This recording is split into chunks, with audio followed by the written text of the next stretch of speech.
Are we on the verge of a depression? I don't believe we're on the verge of a depression, but I do believe that we're on the verge of the most serious depression that we've had in the post-World War II era.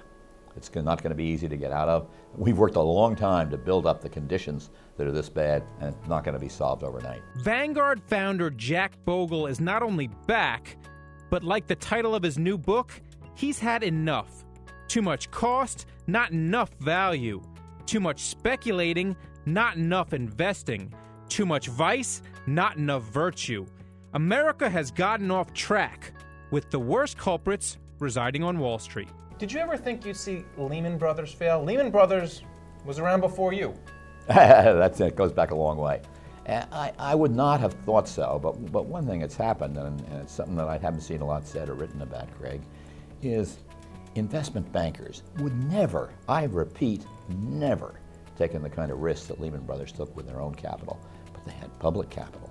So what happens now? Does Goldman Sachs start putting ATMs up in malls? Does Morgan Stanley start putting a branch on every block? What happens from here on in?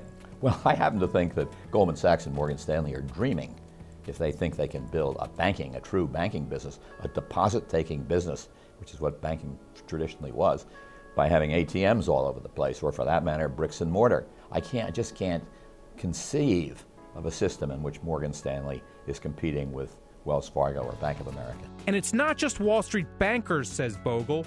Main Street has also veered in the wrong direction, borrowing and spending instead of saving for a rainy day. And for those who think a new president can solve the crisis overnight, think again. I think we probably put on too much to our new president. There's only so much he can do, and there's only so much any government can do.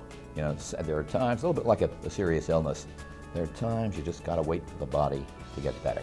Does that mean in order for the body to get better, we need to see the automakers fail? I don't think we can afford to let the automakers fail. It's one of the classic American businesses, a truly American business at the outset. Like the financial services business, it badly lost its way. And interestingly enough, as I reflect on it with you, for the same reasons. The manufacturers think they knew better than the consumers.